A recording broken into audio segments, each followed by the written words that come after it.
Hello everybody, welcome back. आज हम लोग ट्रांसलेशन में कंपाउंड सेंटेंस पढ़ेंगे। Compound sentence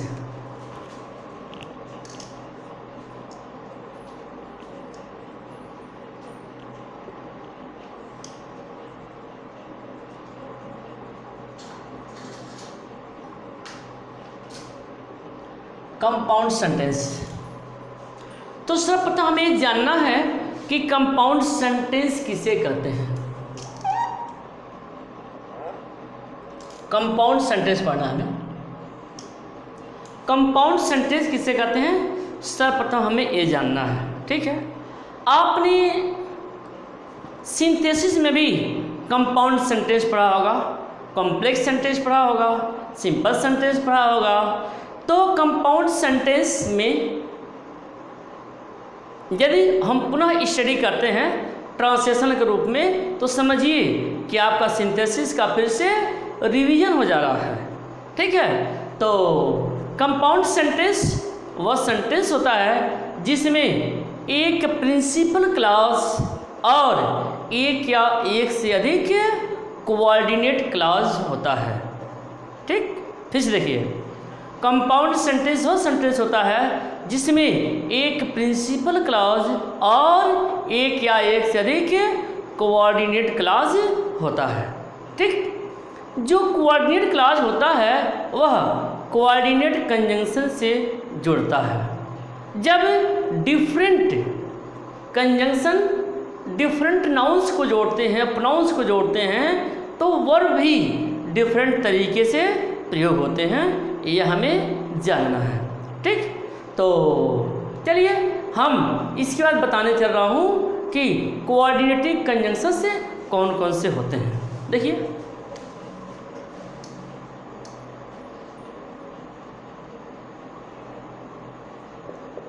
coordinating conjunctions.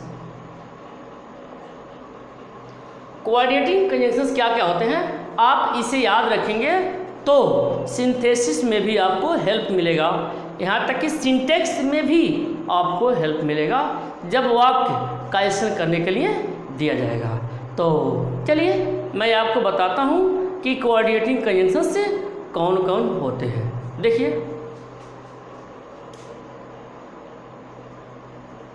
And,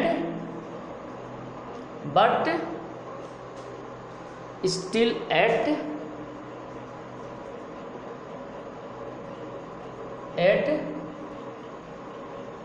never, nevertheless, both and,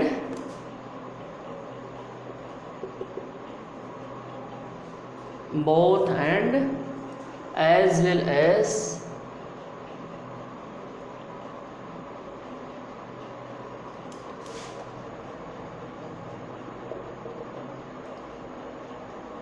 not only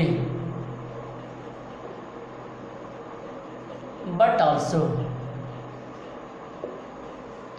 not only but also, neither nor either or,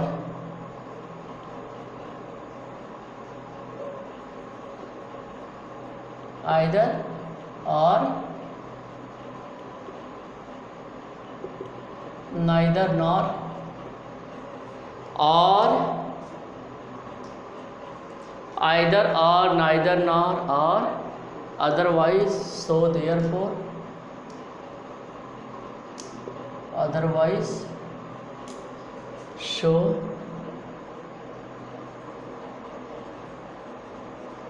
therefore, for,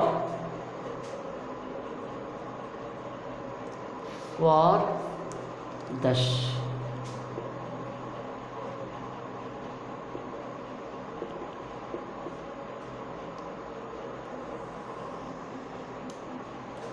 तो देखिए, यह आपके जो है कोऑर्डिनेटिंग कंजंक्शन है, मुख्य कोऑर्डिनेटिंग कंजंक्शंस हैं, इन्हें आपको याद रखना है। ठीक है, अब मैं आपको ट्रांसलेशन के माध्यम से बताता हूँ कि इनका प्रयोग कैसे होता है। तो ट्रांसलेशन के माध्यम से देखिए,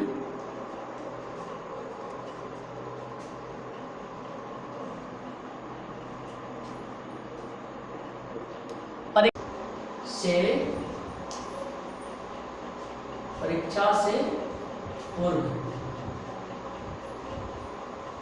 कहा है कि परीक्षा से पूर्व रचना बीमार हो गई थी। परीक्षा से पूर्व रचना बीमार हो गई थी, यद्यपि वह पास हो गई। देखिए, परीक्षा से पूर्व रचना बीमार हो गई थी, यद्यपि वह पास हो गई। ठीक है, तो बनाइए, बहुत ही सिंपल है। क्या कंजंक्शन लगाना है आपको, इसे ध्यान में रखना है। यद्यपि के लिए क्या लगाना है, ठीक है, तो ध्यान रखिए।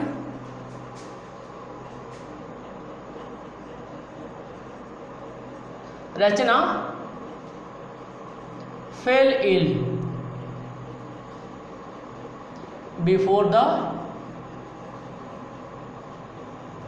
एग्जामिनेशन।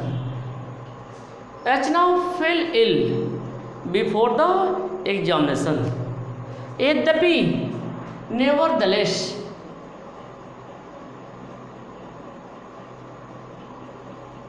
She passed.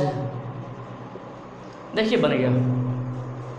रचना, देखिए परीक्षा से पूर्व रचना बीमार हो गई थी, यद्यपि वह पास हो गई। Rachna fell ill before the examination, nevertheless she passed.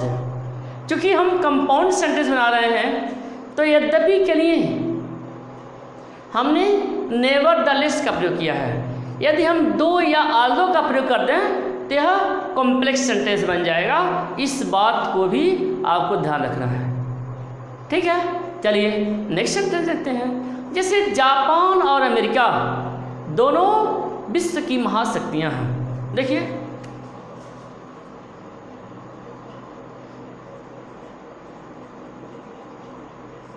Japan और अमेरिका दोनों विश्व की महाशक्तियां। देखिए, जापान और अमेरिका दोनों विश्व की महाशक्तियां हैं। ठीक है, तो बनाइए। देखिए, इसे हम बोथ से बना देंगे। दोनों both Japan and America are super power in the world. बनाइए इसे, both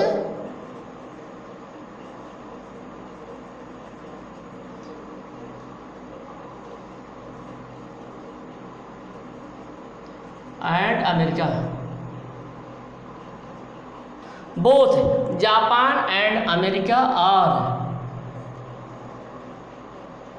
are super power in the world. देखिए,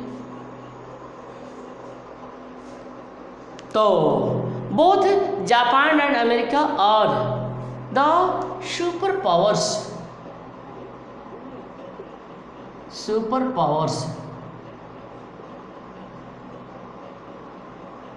इन द वर्ल्ड।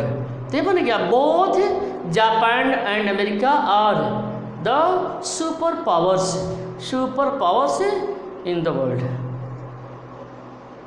चलिए नेक्स्ट सेंटेंस देखते हैं। या तो वह पागल है या पागलपन का ढोंग रचती है। ठीक है, तो बनाइए।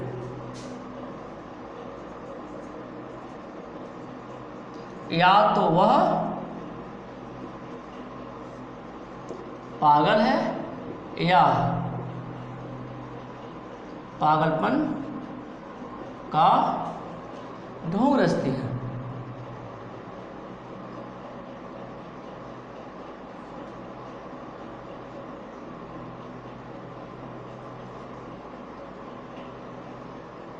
पागलपन का ढोंग।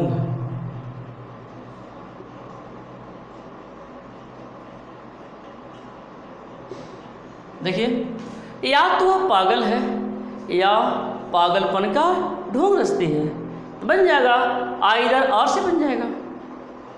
ठीक है, either she is mad or she feigns madness. Either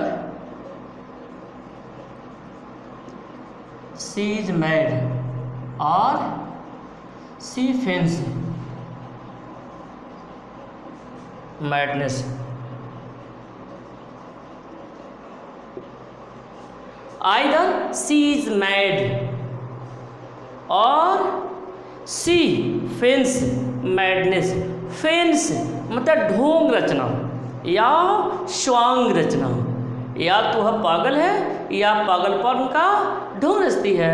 either she is mad or she feigns madness. तो इस तरह से देखिए किस तरह से हम कोऑर्डिनेटिंग कंजंक्शन का प्रयोग कर रहे हैं। कोऑर्डिनेटिंग कंजंक्शंस जरूर याद रखिए ताकि सिंथेसिस में भी आपको हेल्प मिलता रहे। चलिए नेक्स्ट सेंटेंस देखते हैं। जैसे नेक्स्ट सेंटेंस, मैं अंग्रेजी में कमज़ोर हूँ और तुम भी।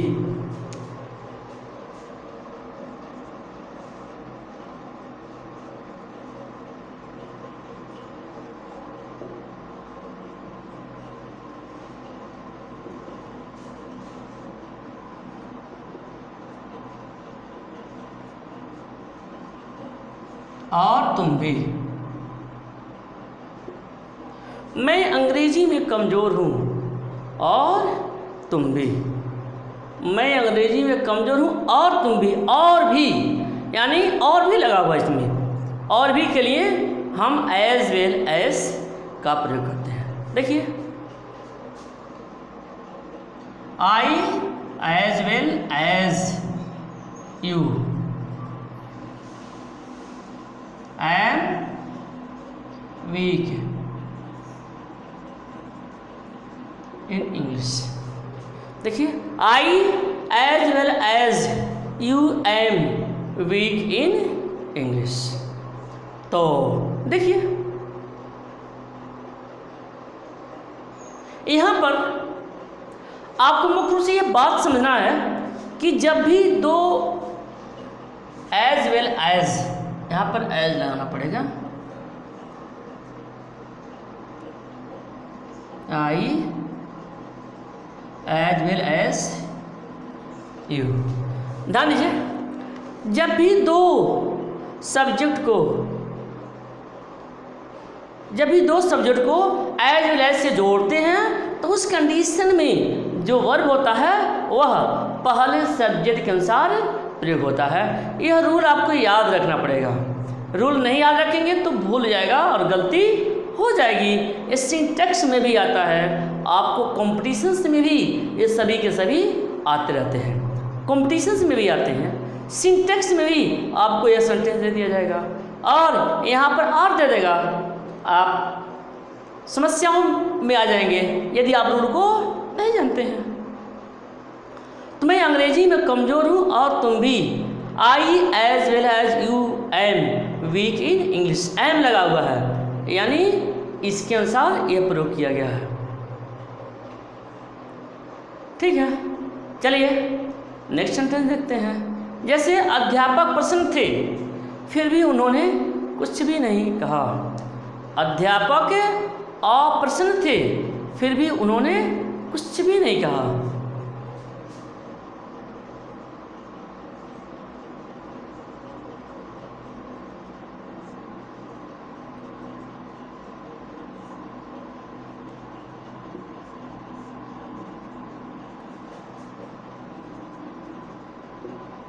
उन्होंने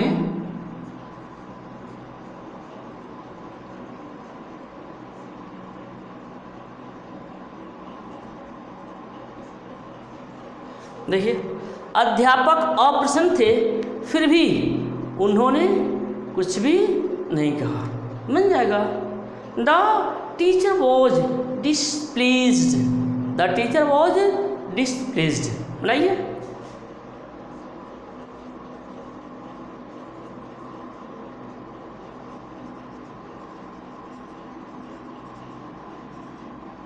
द टीचर वॉज डिसप्लेस्ड, फिर भी स्टिल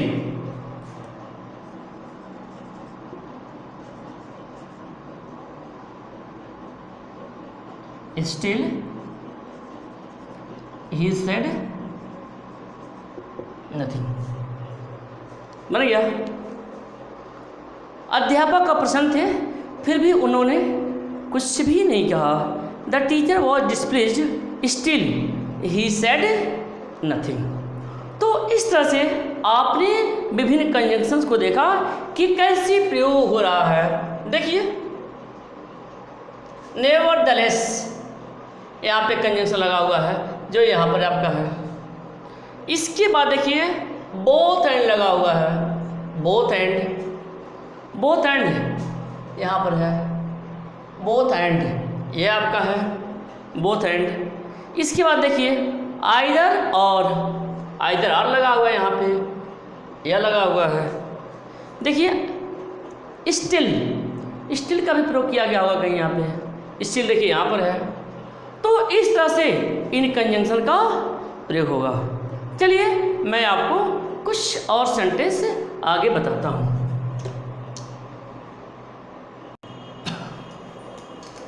इसके बाद हमें नेक्स्ट एग्जाम्पल देखना है, फिफ्थ एग्जाम्पल देखना है। फिफ्थ तो कर लिया, सिक्स देखना है।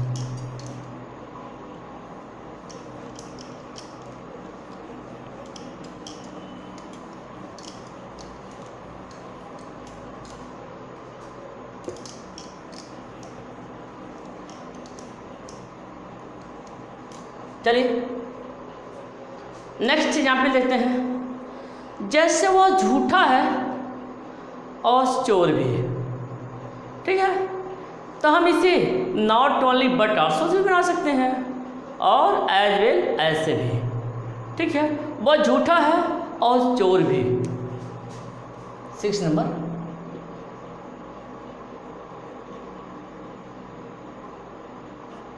वो झूठा है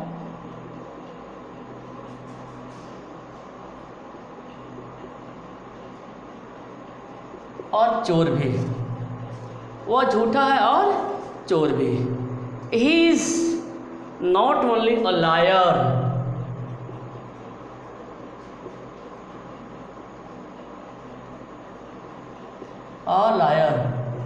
बट ऑल्सो थीफ।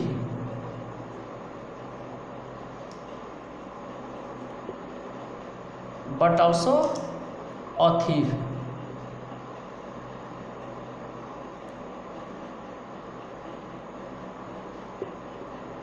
देखिए, he is not only a liar, he is not only a liar but also a thief, but also a thief. इस तरह से आपने इसे देख लिया। He is not only a liar but also a thief. दूसरे तरीके से बनाते हैं, एज वेल एज से बना लेते हैं।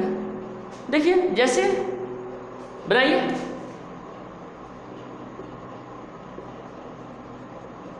he is a liar,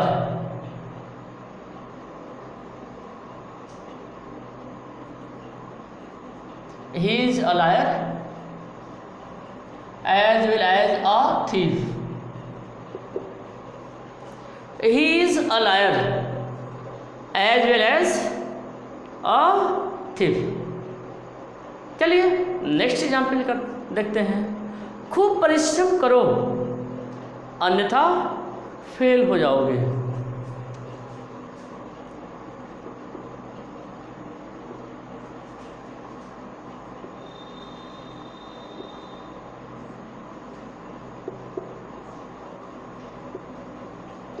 अन्यथा फेल हो जाओगे। खूब परिश्रम करो अन्यथा फेल हो जाओगे। खूब परिश्रम करो। देखिए यह इम्परेटिव सेंटेंस है, ठीक है। और बनाइए, work hard otherwise you will fail. Work hard otherwise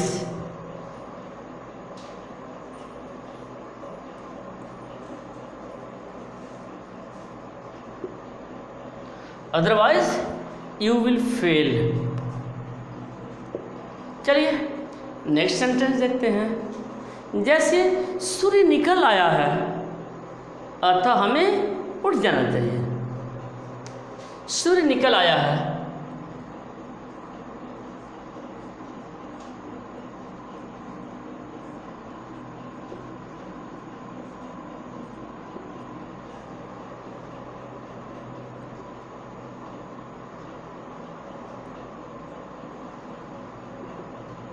अतः हमें उठ जाना चाहिए।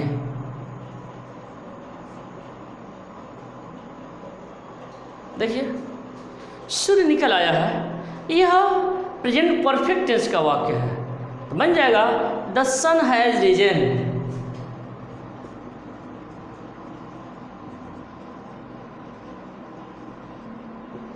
सूर्य निकल आया है, द सन हैज रिजन, अतः हमें उठ जाना चाहिए। So let's get up.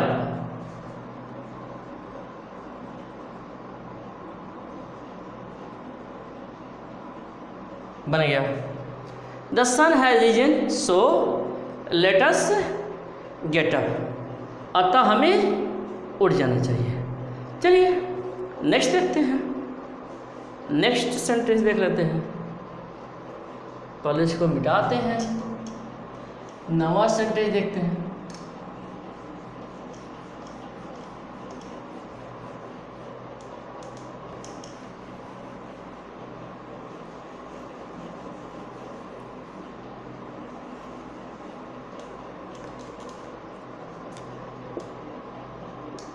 Next sentence देखते हैं। भगवान राम केवल सीलवान नहीं थे अपितु शक्तिशाली भी थे।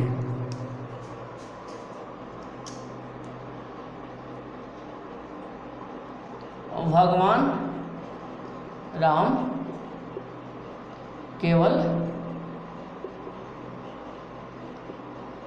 सीलवान नहीं थे अपितु शक्तिशाली थे। अपितु शक्तिशाली भी थे, शक्तिशाली भी थे। तो बनाते हैं, भगवान राम केवल सीलवान नहीं थे अपितु शक्तिशाली भी थे। तो बनाइए, Lord Rama was not only modest but also strong. देखिए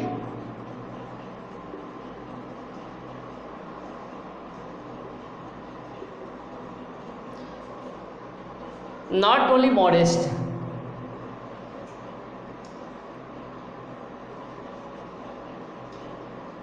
but also, Lord Rama was not only modest but also strong. देखिए यह बन गया आपका। इसमें not only but also conjunction प्रयोग किया गया है। चलिए नेक्स्ट एंड लास्ट सेंटेंस दे लेते हैं। तुम्हारा मित्र या तो बीमार है या कहीं बाहर गया हुआ है।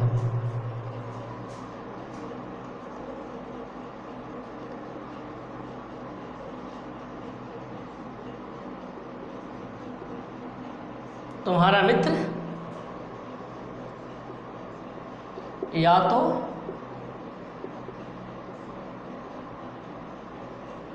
बीमार है या कहीं बाहर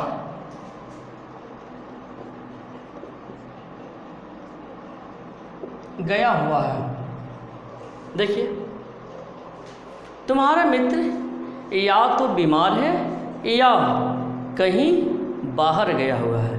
बनाइए,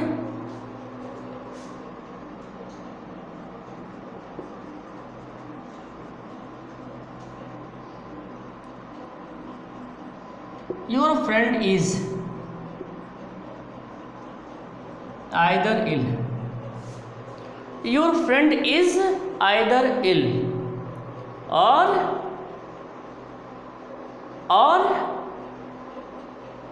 he is out of station।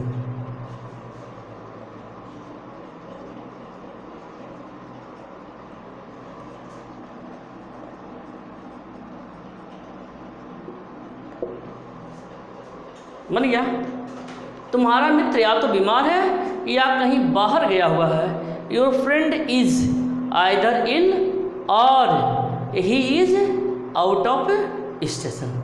तो इस तरह से आपने कंपाउंड सेंटेंस देखा, आपको अच्छी तरह से समझ में आ गया होगा। ओके।